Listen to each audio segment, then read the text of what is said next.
ये इमरान खान साहब को कोई इस तरह की ऑफर हुई जिस तरह नवाज शरीफ साहब मुल्क से बाहर चले गए। क्या कंपैरिजन कर रहे हो मेरे साथ? आगे चलो। मलिक साहब might get angry on this. ये आप लोगों ने कायल कैसे किया नवाज शरीफ साहब को कि बाजवा साहब को एक्सटेंशन? आपका इन कॉन्सिक्वेंस जो सवाल है वो इस बात को डील नहीं करता। अब आप एक नए सवाल पर चले, तो एक नई सिचुएशन क्रिएट करते। अब आप एक नए सवाल पर चले। आसिम मुनीर साहब को यही सिचुएशन आ जाए और अब आप खड़े हैं हुकूमत में पीटीआई की जगह और पीटीआई आपकी जगह पे खड़ी है, तो ठीक है ना कि करते वोट खिलाफ को बताएं।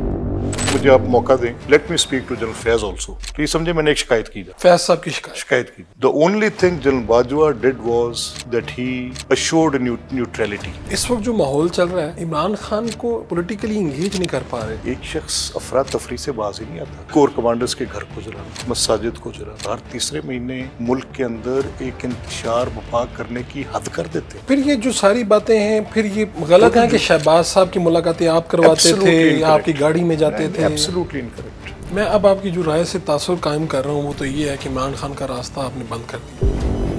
ये कल ख्वाजा आसिफ पे चाकू लेके चढ़ दौड़े। ये कल जो फाइज ईसा साहब के उनकी गाड़ी पर हमलावर हो, ये लोगों के घरों पर जाके दंदनाते हमलावर हो। क्या करेंगे आप? बच्चों की तस्वीरें लगाकर उनके ऊपर वल्गैरिटी के साथ बात। What are we talking? लेकिन मैं इन तस्वीर का क्या करूं जब मैं उस्मान डार को, सदाकत अब्बासी, इन लोगों को जबरदस्ती के इंटरव्यूज में देखता हूं। मैंने इनसे खुद कई बार ये कहा, इमरान साहब का सूरज सवा नेज़े पर था और बड़े करो फर्क के साथ ये साहब ऐसे फिरते थे जैसे दुनिया इनके बिल्कुल कदमों के नीचे है। इन्हीं में से एक साहब को मैंने खुद टीवी टॉक शो पे बैठ के कहा, मैंने कहा व्हाट आर यू डूइंग? मैंने कहा आपको पता नहीं है कि ये चीजें मकाफात अमल दुनिया में है। ये आईनी तरमीम जैसे भी हुई हैं इस पे कल को आप फख्र करेंगे कि हाँ मैं भी उस पार्टी का हिस्सा था।